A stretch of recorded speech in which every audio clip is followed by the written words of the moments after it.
Good evening. Welcome to Mishkenot Sha'ananim, to the 6th International Writers Festival. My name is Moti Schwartz, head of Mishkenot and the festival, and I'm thrilled to open this special event, the Dubliners. Irish ambassador to Israel, Ambassador Alison Kelly, leader of the opposition, member of the Knesset, Isaac Herzog, and the Herzog family members, dear friends. It is not the first time we are welcoming an Irish writer to our festival. Last time we've enjoyed Colm McCann. And now we are happy to have with us Ruth Gilligan, author of Ninefolds Makes a Paper Swan, her fourth book. So I think it is a nice tradition we should keep also in future festivals and events, not to mention the added value of good drinks, but seriously, a true partnership and cooperation. Thank you. As we are celebrating Ireland and Israel tonight, it is only appropriate that we have a public figure whose family relates to both countries. We are honored to welcome to Mishkenot Sha'ananim, and not for the first time, leader of the opposition, member of the Knesset, Isaac Herzog. Grandchild of the chief rabbi of Ireland, and then the State of Israel, son of Chaim Herzog, president of the State of Israel, a great political leader, a true voice of Israel, and today, you do have to identify the true voices. A meeting between Isaac Herzog, son of Irish immigrant to Israel, Ruth Gilligan, author of novel about the Irish Jewish community in Ireland, and other Asaf Gavron, who also wrote few novels, and I think the most famous is The Hilltop, that was translated to many languages. Is a special event. So I really want to thank all of you that came this evening, and hope to see you in other events of our festival and next festivals. And now it is my honor and privilege to ask Ambassador Alison Kelly to say a few words. Thank you. Leader of the opposition, MK Herzog, and family, Moti, Ruth, Asaf, all friends. It's a great honour and pleasure to be here this evening for this great panel discussion ahead of us, and to meet both old and new friends. A particular welcome to Ruth. We're absolutely thrilled that you're here, and we just hope you're enjoying your visit. We'll do a bit more to make it special. A particular thank you to Moti and all of the team at Mishkenot Sha'ananim, which I can now pronounce, that's why I have a piece of paper here, for the great cooperation we enjoy with you and the partnership we really value and appreciate it. The Irish connection with the Herzog family stretches back over a century, and it's one of the enduring bonds in Irish-Israeli relations. Guji has been a great colleague and friend to the embassy, and I really, really appreciate it. Ruth's book opens in the same decade that Rabbi Herzog moved to Ireland, albeit in very different circumstances. And it takes us through a highly imaginative series of stories which interlink very cleverly. I loved it. And Asaf's book, The Hilltop, was just one of the best introductions I had when I came here to just how it works. There's much commonality in Israeli and Irish narratives and the stories we tell. The history and experience of both countries creates similar wells of hope, stoicism, and the desire to create a better future. So I'm very much looking forward to the discussion, and I'll leave the rest of the time available for the panelists rather than the ambassador. Thank you very much. Good evening, everyone. Thanks for coming. Thank you very much, Ambassador Kelly, for your words, and Mishkenot for having us. So, as you know, we're having this Irish-Israeli evening tonight, and I want to say a few words about this triangle that we have here. One vertex of the triangle is Irish Jewish, you could say. Ruth wrote a novel about the Jewish community in Ireland. Buzzi Herzog is, as is heard, the son of a family who immigrated from Ireland, and we'll elaborate on that soon. Another vertis is, you could say, an Irish-Israeli one, with me and Buzzi growing up as sons to Anglo-Saxon families, Irish, and my parents immigrated from England. And me and Ruth are both writers, relatively young. She's younger than me. And I think in our books there are also a few points that we could find parallels. And in between those different angles, there's plenty to talk about those two nations, two peoples, the influences and inspirations and parallels. So, Yitzhak Buzzi Herzog, the head of the opposition, a member of Knesset, former chairman of the Labour Party, Zionist camp, for 6 years, and former minister in several ministries. He has a long career that I can go on about in the political, but he tells me not to, because he's here as the son of a very important Irish family. His grandfather, Isaac, was the chief rabbi of Ireland, and then he immigrated to Israel and became the chief rabbi of Palestine and then of Israel. His father, Chaim Herzog, also had a long career in politics and was the president of Israel. We'll talk about it more later. Ruth is an Irish author.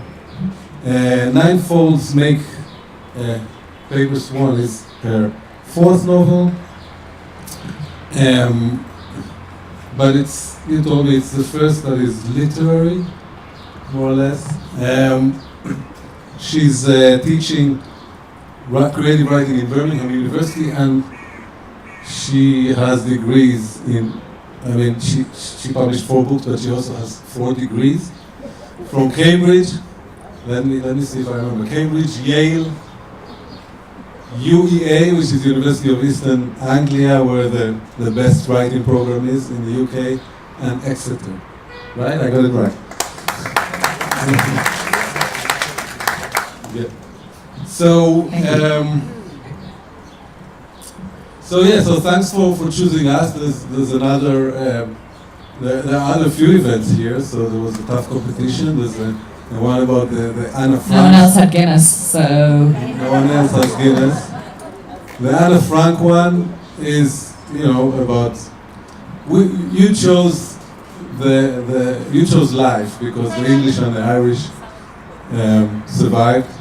So, Ruth, let's start with the obvious question, and I'm sure you've been asked that many times.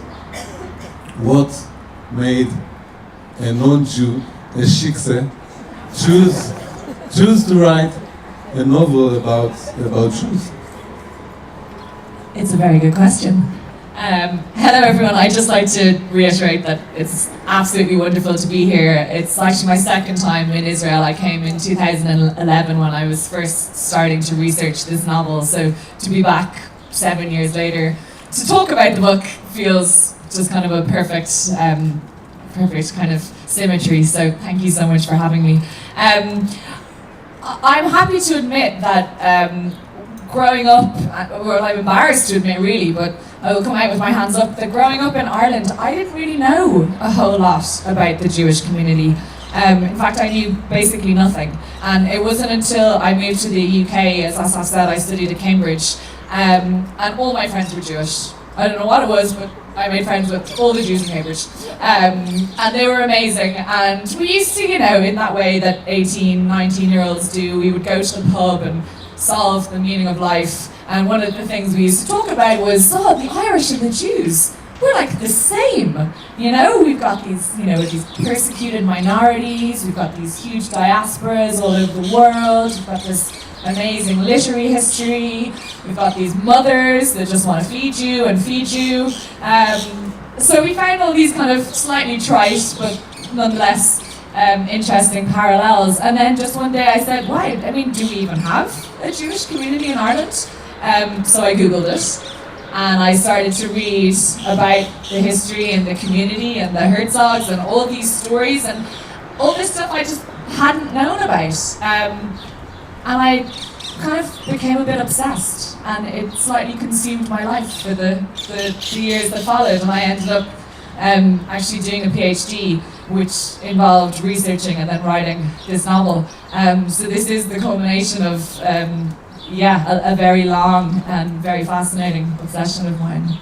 So you said that you encountered the name Herzog throughout your research, but tell us a little bit about what you found when you started looking. Well, when I started looking and when I told anyone, right, that I was interested in writing a novel about Irish Jews, obviously the first thing they said was Leopold Bloom. Because, yeah, okay, it's been done before. It's fine. I'm happy to say there is another Irish Jew in literature, but it was this really weird thing. Maybe in case there is one person in the audience there is a book. who doesn't remember Leopold Bloom. There is a book. It's called Ulysses by James Joyce, which is also about an Irish Jew. But the thing is, Ulysses was published in 1922. And I have a horrible feeling that because it was such a masterpiece, so revered as a book, that no one wanted to tread on Joyce's toes. So no one really, wrote about it since. So I kind of took that up as a challenge. But I started to read, there are some good non-fiction books written about the history of the Jews in Ireland in the 20th century. And then I just sent off some emails to various members of the community, all of whom were very happy to talk to me, and I met with members of the Briscoe family, who are a very prominent Irish Jewish family. Everyone I met said, you got to go to Cork, and you got to talk to Freddie Rosehill. So off I went to Cork and met with this lovely man called Freddie Rosehill, who told me in his email that he was the last remaining Jew in Cork, which was almost the title of the novel, but we decided against it. But I went down to Cork and I met with Freddie, and he showed me around, where the community had lived. He took me to the shul, and at that point, the community had really, really shrunk. So and then I came out here and I met with members of the Irish community out here. So I spent years just kind of traveling around and drinking lots of tea and just listening. And it was that more than anything, just the stories that people would tell me about how their families had ended up in Ireland, different experiences they've had, different kind of myths they told each other about life in Ireland, and that kind of became my obsession. So I started to kind of collate all of those, and they've all found their way into the novel in one way or the other. Okay, so Bougie, now maybe start by telling us a bit about your family. How did they get to Ireland first, and then how did they make it? Well, one thing I can say is, first of all, it's great to be here, and I like the fact that there's so many Irish descendants here. There's even a woman, I was impressed, from Cork. I think it's like the last descendant. So here she is, yes. My father one day had a lightning. He read somewhere that it could be that the Irish people are one of the 10 lost tribes of the Jews. And he was sure of it because he read that there's a mountain in Ireland called Mount Kippur. And because of that, he's sure that they're descended. And that relaxed us. So we knew we were in the family. But the truth of the matter is, of course, my grandfather, Rabbi Isaac Halevi Herzog, he was born in Poland, in Lomge. At the age of 9, his father was elected chief rabbi of Paris, Rabbi Joel Leib Herzog. And the greatness of that family was that whilst they were very orthodox and extremely devout, they were worldly, they opened up to the world. And my grandfather went to study at the Sorbonne. He was both identified as a giant, as a sage, as a brilliant student. He knew the Talmud by heart at the age of 16, and went to study in the Sorbonne and wrote his PhD in 12 languages, including in Sanskrit, in Chinese, about the ancient purple and the blue, which became actually a cult now in modern Orthodox Judaism. And he discovered that it's a snail in the land of Israel, which was proven right as a scientist. So then his name became famous as a young rabbi, and he was invited to become rabbi in Belfast. And he came there in 1916. My father, and then there was drought. World War II had major drought and hunger in Europe, and there was a convention of rabbis in Leeds. There's families from Leeds here as well, whereby Rabbi Shmuel Yitzchak Hillman, who was the leading rabbi of the day, convened the meeting of rabbis to discuss whether in Passover Jews can eat, how do you say kitniot in English? They can eat beans, okay? Let's be beans and corn, okay? In Passover. Big questions, because the Ashkenazis are tougher on this than the Sephardi Oriental Jews. And my grandmother, Sarah, she gave the tea on behalf of her father, who was the host, and she dropped the tea on young Rabbi Herzog. And that's how their eyes met, and that's how they were married later on, and that's how they came to Dublin, to Belfast. And my grandfather and she were, they came as a young couple to Belfast. And within a year, he became so popular that he became Chief Rabbi of Ireland in Dublin in 1918. And that's how it started. And he became a real legend in Ireland for obvious reasons, as I think about it a lot. Number one, it was the period of Irish independence. You mentioned in your chapter in the book, 1921, the uprising, the Easter uprising. My grandfather was there. And my father, in his memoirs, and guess what color the book is? My father, in his memoirs, Living History, says that his first memory, age 3, okay, was Protestants and Catholics shooting each other in the streets of Dublin, and his mother bringing him in and putting him in the cellar so that he won't hear the shots, and people dead in the street. And that was, I think, a very formative experience, because he always said that my grandfather, and he always as president, said never get to civil war. And secondly, it was a creation of a state, and my grandfather was a very intrigued person, understood Irish politics, and he walked his way between all groups. And there's a famous joke, both he was identified as the Sinn Féin rabbi, but there was a famous joke that he's arrested in the street, and a guy asked him, what are you, Catholic or Protestant? He said, I'm neither, I'm Jewish. So what are you, a Jewish Protestant or an Irish or Catholic Protestant? And that's basically the feeling that was. He was like objective. And this year, his biography came out in English for all of you who are interested. It's called The Rabbinate in Stormy Days by Geffen Publishing, and it depicts all his activities in Ireland. So Ireland became very important in our life, and something which was always cherished in our family as a place that welcomed the Jews in tormenting times and was open to the Jews and enabled them to thrive as an independent community.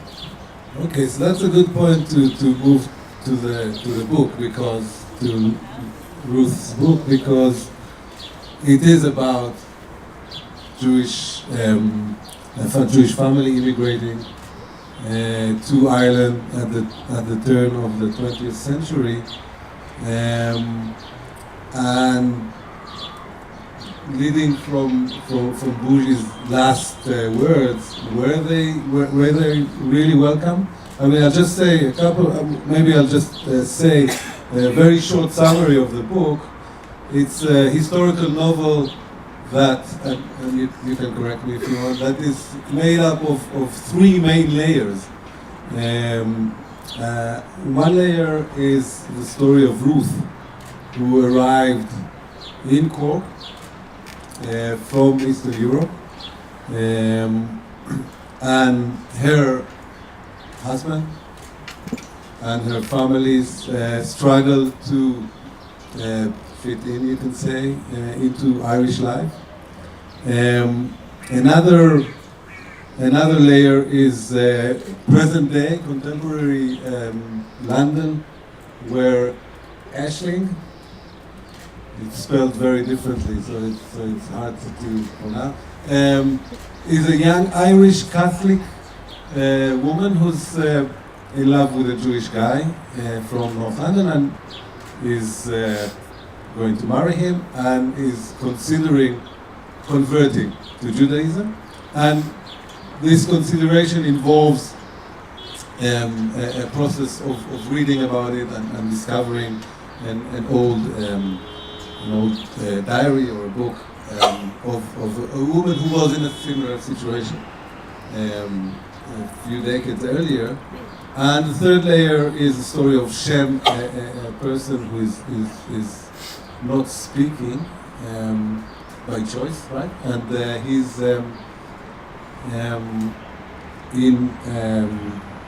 a correction. How do you call the institute? Mental institution. Mental institute. And he thinks he's Jewish, but we won't tell if he really is. I'd like you to speak, first of all, to answer that question about how welcome they are in that layer of their arriving in the early 20th centuries, but also about Aisling as a kind of an agent, this Catholic girl, which is young Catholic girl, which is in a way entering Jewish life, which is in a way what you did as the author of this book. Okay, well, so just to say about that, the first layer that Asaf mentioned, a character called Ruth, which is not me. I just, it's a good Jewish name. I thought I would use it. But the reason her story first came about is that everyone, all these people I said that I had tea with, whether it was in Dublin or Cork or over here, everyone said to me, you know the story about the boat that came to Cork by accident? And I'd say, go on. And they would say, well, my mother or my grandfather, whoever, was on this boat, bound for America, and the boat docks, and the captain shouts out, Cork, Cork, but we thought he was saying New York, New York.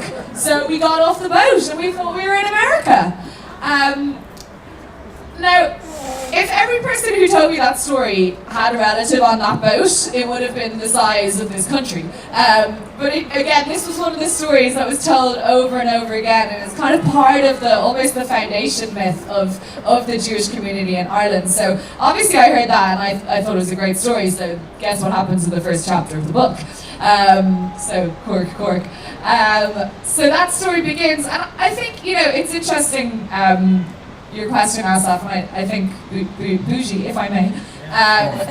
It sounds like your father and your grandfather had a very positive, experience in Ireland, and I do think that, Ireland likes to think that it was very welcoming. There was also some negative, which so I think our past was a little bit checkered, and I think we liked the idea of the Jews, and certainly around the time that you were talking about, the early 20th century, when Ireland is, striving to gain independence from Britain, they use a lot of Jewish rhetoric. Ireland are the chosen people, and Parnell is one of our great revolutionary leaders. He's like the Irish Moses that's going to take us to the promised land. So, we're seeing, and all the parallels I mentioned earlier about this kind of persecuted minority, we're seeing all those parallels. And yet, when actual Jews arrived in Ireland, there was some hostility. And part of, that time of gaining Irish independence was a very nationalistic time. So I think that some Jewish people did encounter a certain amount of hostility, and there was the famous Limerick pogrom of 1904, where some priests led a boycott of Jewish merchants. So Ireland doesn't have a totally uncheckered past in relation to the Jews, and I think that's worth saying, because it's easy to remember it in a very idealistic way, but unfortunately the reality isn't so squeaky clean. So that was your first question about the first strand of the book, the contemporary strand of the book, and Asaf's spot on. When I was first working on this novel or thinking about this novel. It was during my creative writing masters, and I was starting to do research, and every time I'd show up for a workshop I'd have another short story for everyone to read about some aspect of Irish Jewish life that I discovered. I think my classmates were sick of me by the end. They were, oh, what Irish Jewish treat has she got in store for us this week? But one of my teachers took me aside one day and they said, Ruth, just to let you know, all this Irish Jewish material that you want to write about, it's fascinating. But what's also fascinating to me is your obsession with it. You know, that's interesting, and maybe you could find a way to get that into the book. And that's kind of where my character Aisling came from. So as Asaf says, you know, she's an Irish Catholic living in London. Spoiler, I'm an Irish Catholic living in London, who meets a Jewish boy and is thinking of converting. And to do so, she reads about the Jewish community, she learns about their cultures, about rituals, she goes along to Pesach dinner, she goes to Friday night dinner, she watches, she observes, she gets welcomed in. That's exactly my experience, both when I was researching this book and also, you know, my best friend is a North London Jew. I used to go there for Friday night dinner every week. I would observe the crazy family in all their glory doing their thing, and that's all in the book. So this character became a way for me to vent my kind of me as the curious outsider looking in and wanting to get involved but not wanting to, you know, overstep my mark. All of that is in her. And Asaf and I have talked about the fact that, you know, in The Hilltop, his novel, you know, he has the character of Ronnie, who, you know, is this big shot New York banker dude who then comes to the settlement and he hasn't really a clue what's going on, and he has to learn and observe, and he becomes a way for the reader almost to learn and observe and the writer.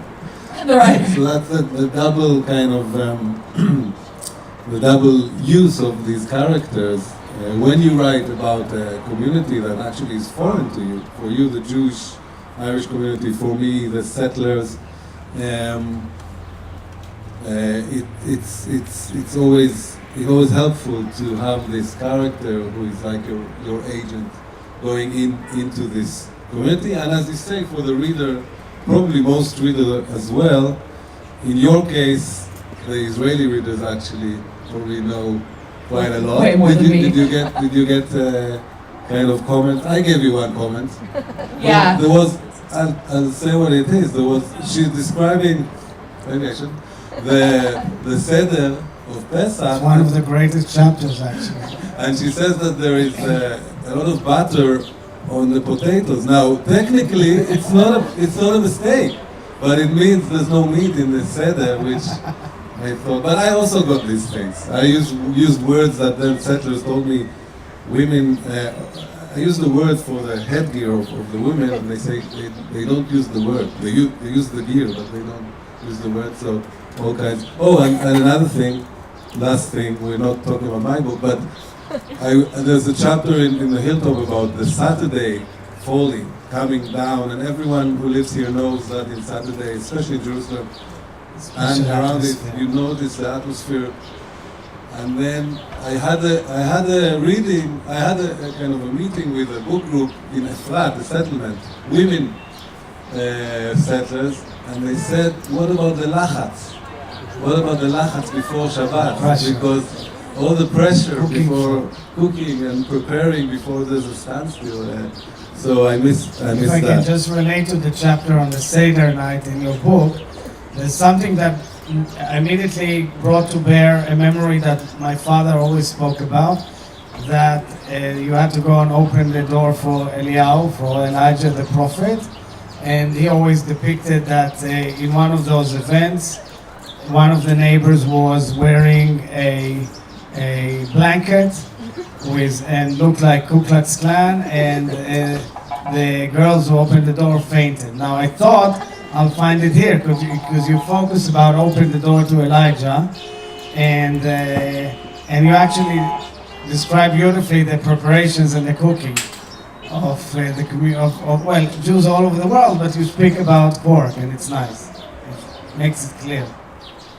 So let's talk a bit more about this analogy between the Irish and the Jews. This feeling of, we talked about it a little bit earlier, this feeling of a small nation of a very creative nation, if we speak about literature, for example, but also other parts of culture.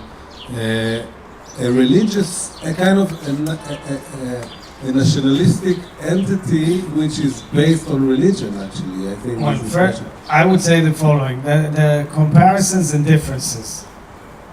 In terms of, first I'll say a word about the influence and the impact of Ireland, for example, on my father and his brother's lives.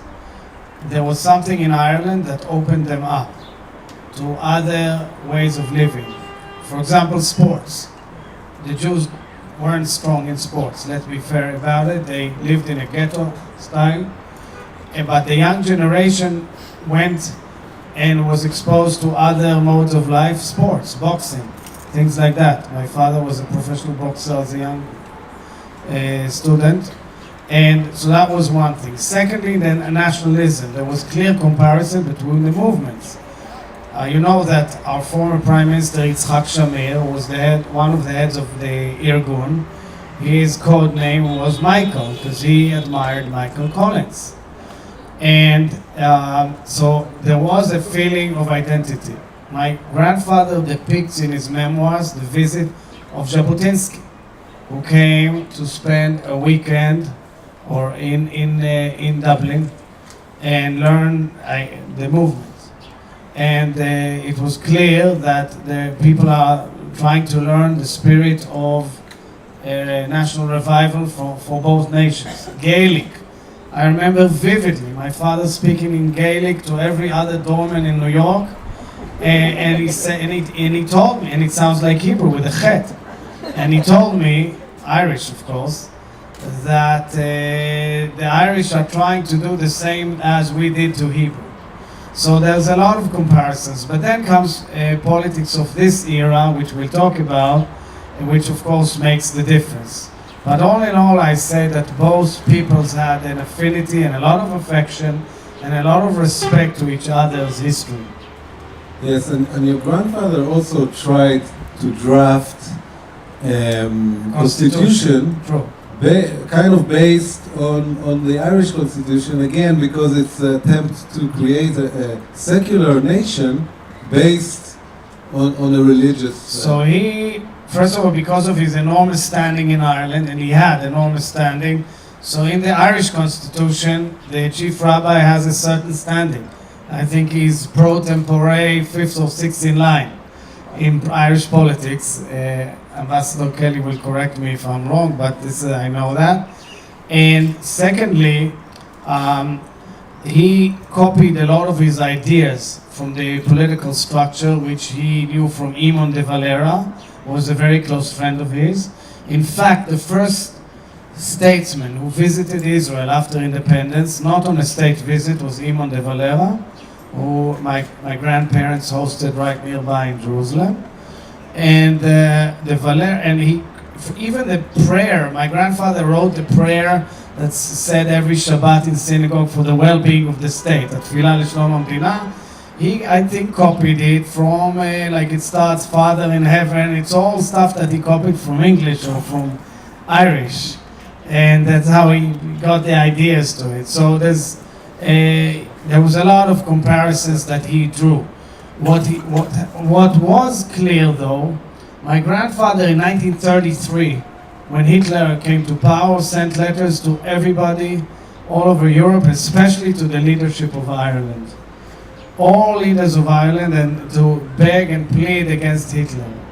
Later on he wrote to Yves de Valera and asked him to absorb and accept 25 refugees during the Holocaust, and the Irish government of those days refused. That's where the gap starts, and I think that's part of the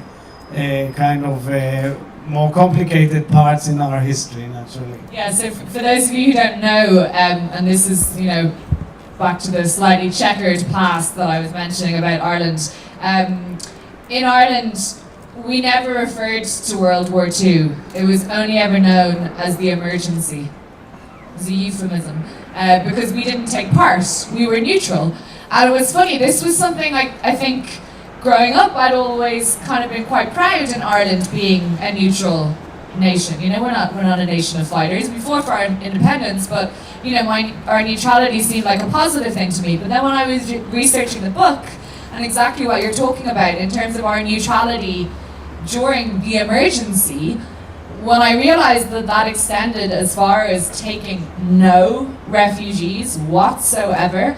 If you go to the Dublin Jewish Museum, there are telegrams on the wall from your grandfather to De Valera saying, "Friend, please, just take a few," And De Valera would reply and say, "We are doing everything we can as a neutral country," which meant we're doing diddly squat. And that was really shocking to see, to be honest, and especially because they had such a great friendship. I was Well, it's disappointed. politics, and the thing is, of course, that politics influenced our relationship. You know that the first Irish and Israeli ambassadors in both countries was after my father's state visit in 1985, which was a great visit. And actually Ireland always had superb ambassadors, and the greatest of all is Alison Kelly. But she deserved it. But you think about it, that until 1985, Ireland was not really willing to recognize Israel. If you think about it, it's ridiculous. And let's say also another word about constitution and bringing it to today, because we are now experiencing the last, few years, but these days even, all kinds of movements in the government that kind of make us maybe be sorry that your grandfather didn't manage to create a constitution. But on the other hand, that constitution, the Irish one that he was inspired of, is also problematic, right? We have the abortion referendum in a couple of weeks, which is actually is meant to turn over what's written in the constitution, right? Yeah, I think one of the big symptoms of contemporary Ireland is an increasing attempt to separate church and state. And when it's literally written in your constitution, it's tricky.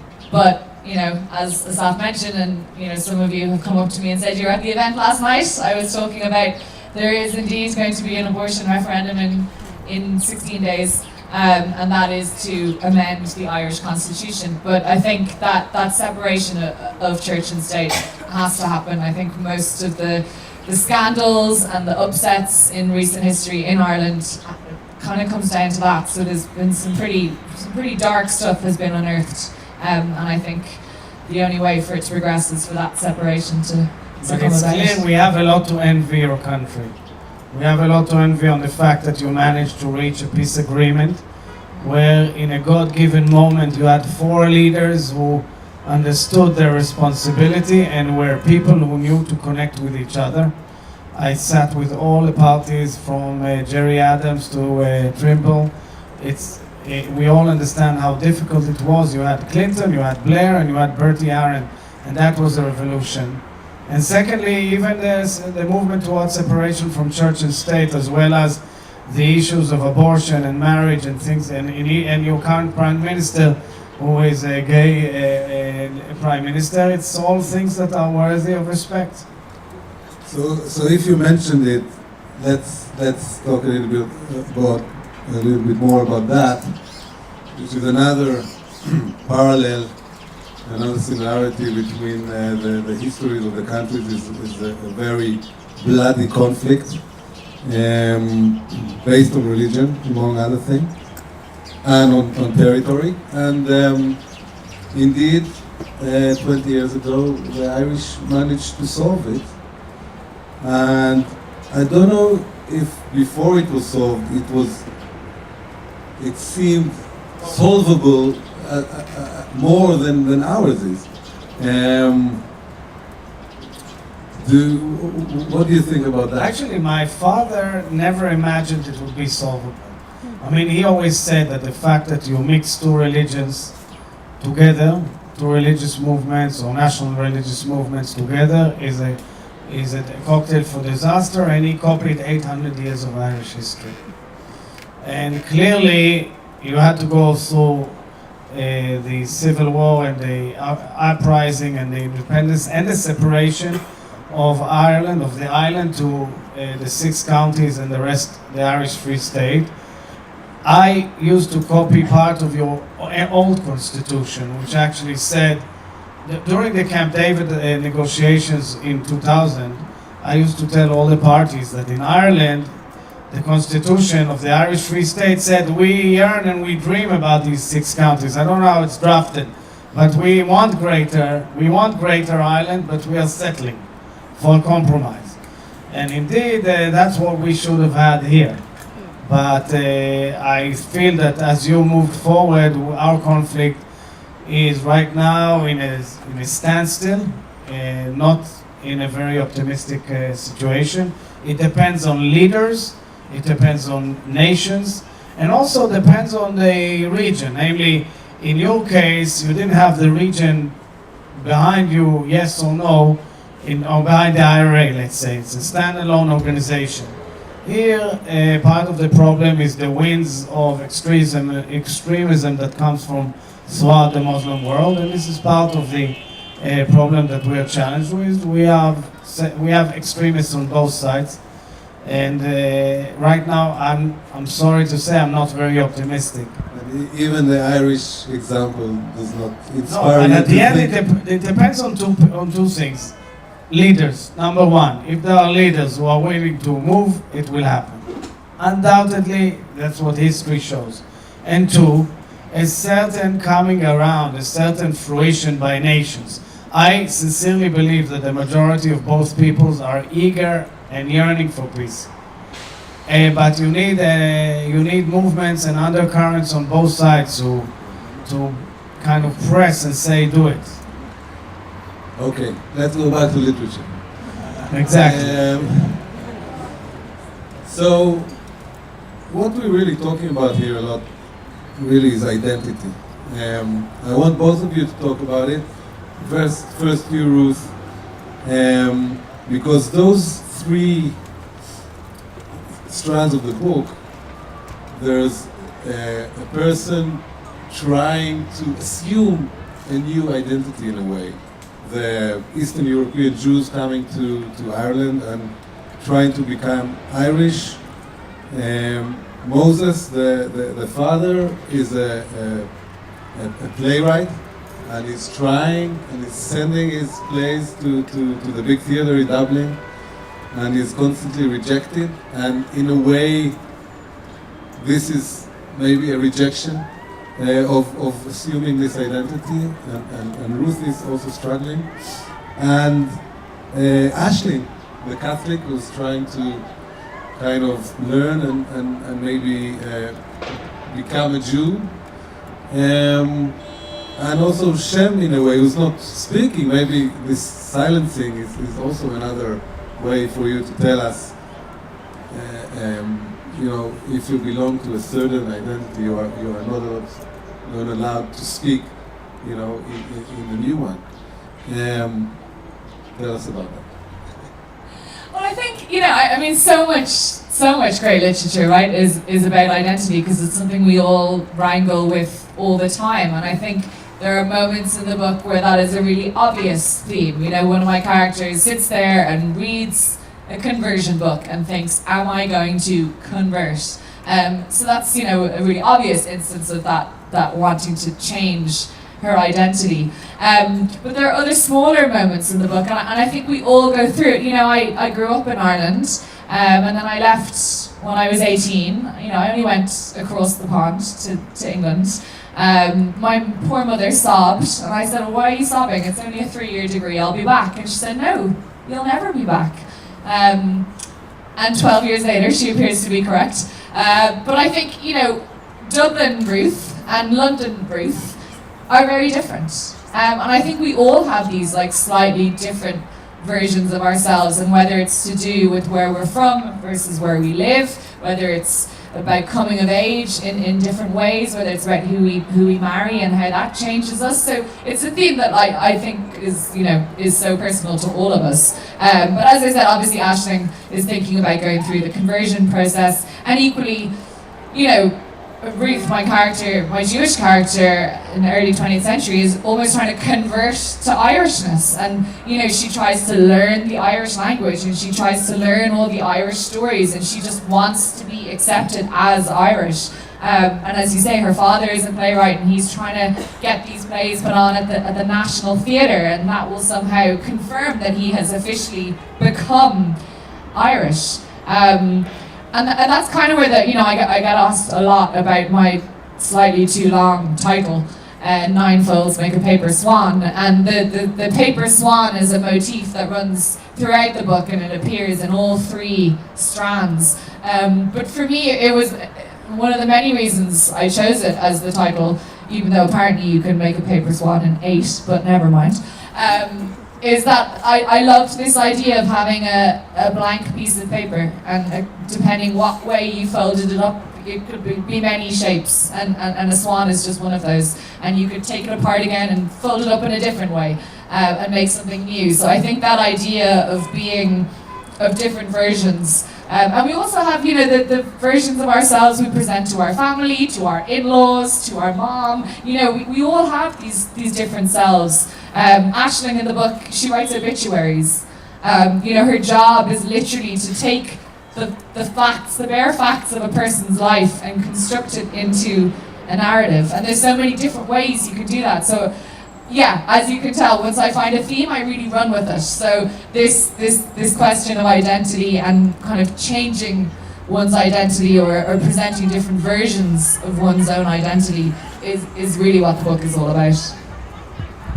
And Buji, I mean, both of us are obviously Israeli and Jewish, and this is a question that Israelis are always discussing and thinking about, but we also have this other identity. Do you see Irish as part of your identity? First of all, it's a very fascinating question, because when I come to Ireland, I feel a certain sense of understanding where I am.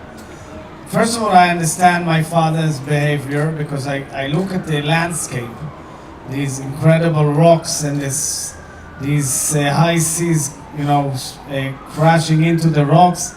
And I see my dad, clearly. My dad was his character. He was a sailor, an avid seaman, in going down and loving the sea, but also this character of, cold and very cool-headed and can blow up in a minute. And he was a very strong person. And I think I see Ireland in him and him in Ireland all the time. Secondly, the landscape speaks to me, this green. I mean, somehow it comes back to me a lot. And then, of course, the inner conflicts. I think that there are, since I met many Jews from Ireland, and actually I've become a focal point for many Irish people who write to me, and students. Now I had a student from Waterford, she wants to be like you, to write about the Jews of Ireland. So they all write, and I bump into the fact that there's an innate conflict between their, Jewish roots and their desire to be Irish.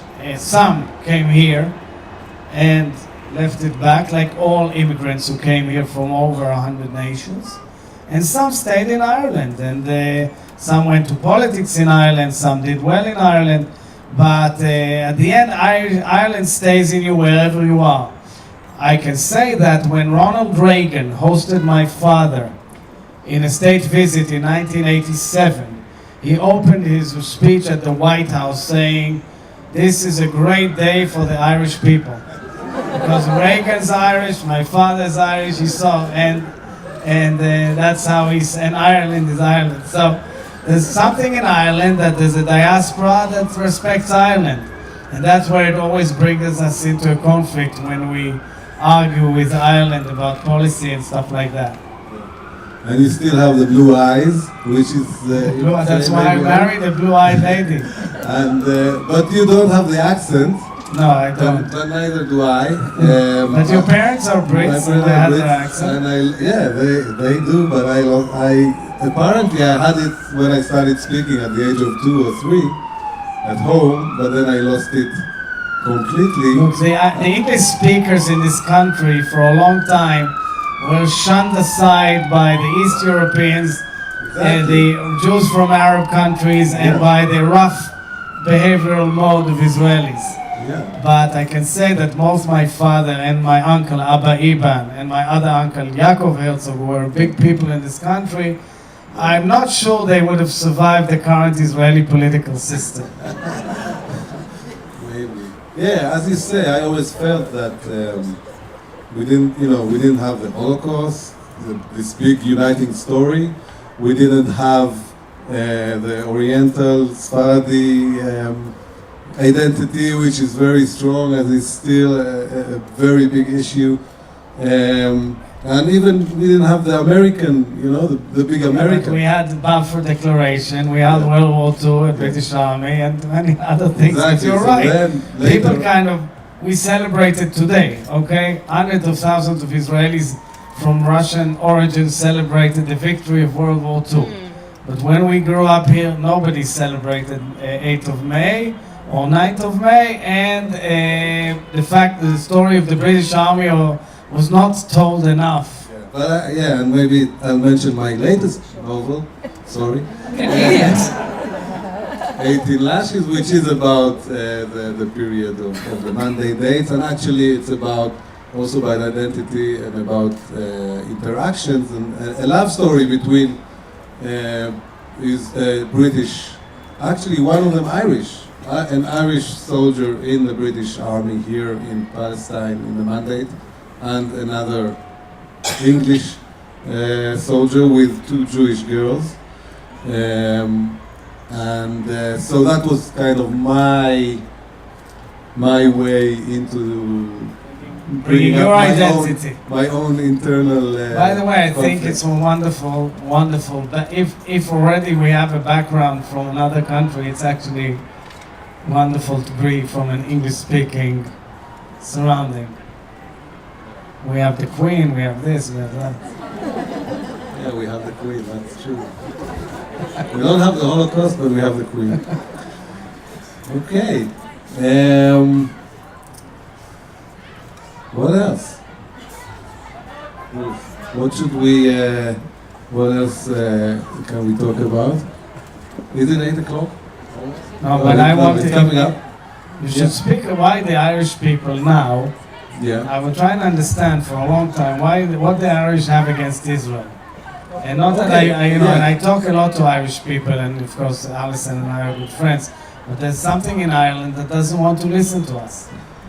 Well, maybe it's this sense of underdogs, of seeing yourself as as an underdog, as the Irish do say towards the Brits. Or is it the certain English. naivete? Could it And be then, certain naivete about the world? Maybe too, also, but this kind of underdog feeling is what made a strong connection with Jews to begin with. But maybe these days they see the underdog as the Palestinians, and this I don't know if it's accurate what to was say this? what do the Irish have Probably. against Israel, but maybe there is a sense of this I underdog can only say, and I'd love to affiliation hear with Ruth, Palestinians. but last year there was a plaque on my father's birthplace, actually in Belfast.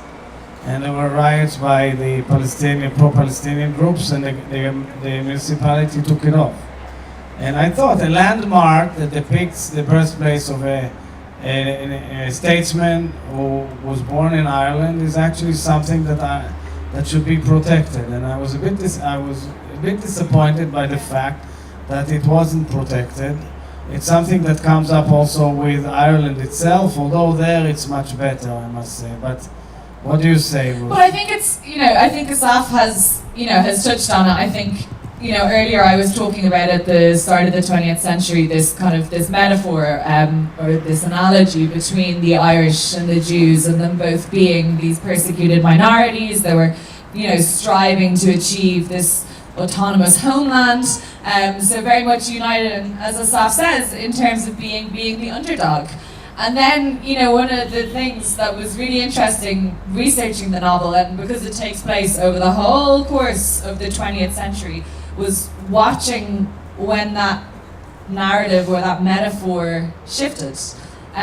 Because even though we did both get our autonomous homelands, Ireland will always feel a bit like the underdog compared to the UK. You know, they will always be the big guys and we'll always be the little guys. So even though we have our own country, we still think of ourselves as the little guys. And that's why the analogy with the Palestinians is now the one that seems to chime much louder. And you know, for those of you who don't know, I mean, in Northern Ireland especially, a lot of the Catholics will actually fly Palestinian flags outside their homes and paint Palestinian murals on the walls, and similarly the loyalists, the Protestants, will fly Israeli flags. So they've kind of embraced that metaphor, which it's probably worth saying that I'm not sure any of these metaphors are that helpful, because each conflict is so unique and complicated that, you know, this process of analogy has a real tendency to oversimplify.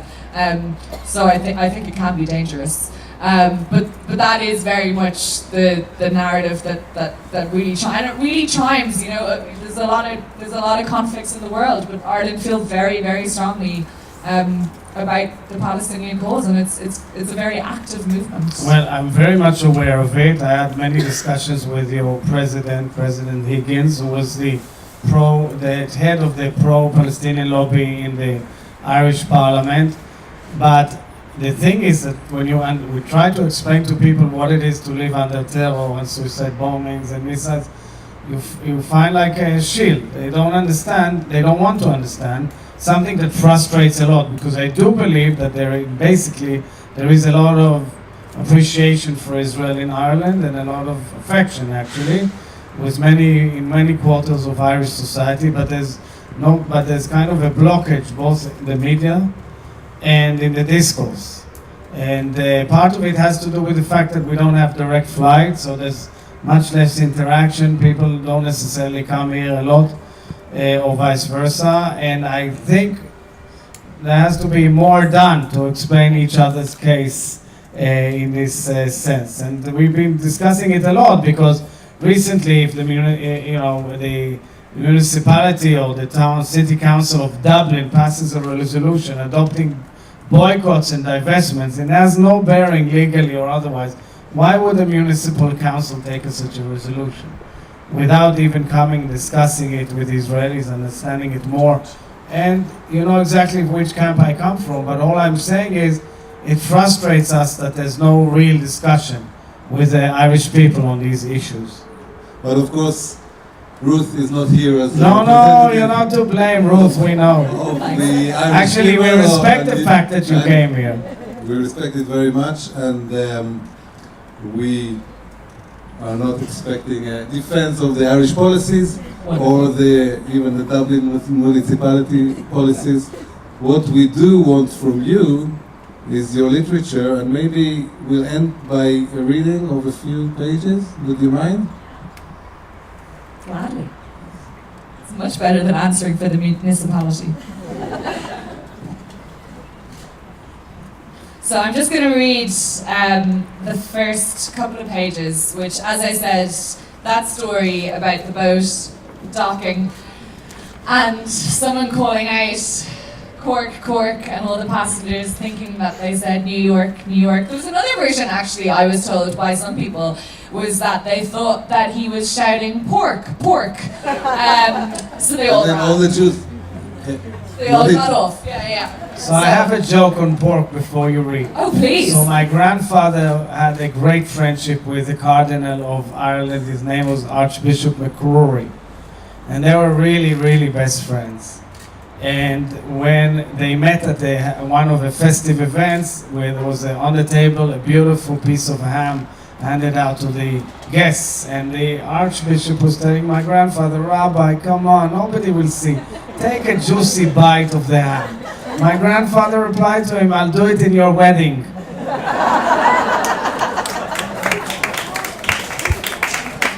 That shows you Ireland. Okay, so I'm going to begin, and I'll keep this brief, but the book starts in 1901. Ruth heard the sound of bone before she felt it. The crack was clean, just below the shrivel of her knuckle. Her body lurched forward from where it sat on the bed to land on that single, snappable point. "Tata!" She cried out for her father next to her in the darkness. "Tata, I think I have broken my..." The panic colliding all her words into one. But the ship's moan was so loud it drowned her out, its very own version of pain. The prow buckled beneath the force of the crash, the impact rippling along the hull. The waves leapt acrobatic. The propeller paused mid-propel, while above the Atlantic stars spelled out a Morse code of dots. SOS. Save our souls. Sinking our ship. Below deck, the bunk beds were nearly wrenched free from their fixings. The wood already gnarled with splinters that seemed sharp enough to prick the darkness and bleed it out, like a bullock drained the kosher way. As it happened, the ship itself had been for cattle once. Herds of beasts sailing off towards the foreign slaughterhouses, the white-pink sinews at their shoulders knotted tightly together, hooves ankle-deep in the muck-splattered straw. But now the stench of it was back again. The cold, meaty waft of fear. Because the boat had crashed. An almighty thud. Ruth wondered if it was an iceberg they had hit. Or maybe a whale. She could still remember the story the rabbi used to tell. Still see the gulp of his throat as he acted out the moment poor Jonah was swallowed. Whole. But of course, she knew that this here was a different story. A different tale with a full cast of characters, 2 passengers per bed and 60 beds in total, sailing from Riga to America on a promise of could-be's, suddenly thrown forward with hands out to stop the fall and bones that snapped in two like pencils. "Tata!" "All right, Bubala. All right. I am here." For a moment, Ruth forgot about the throb.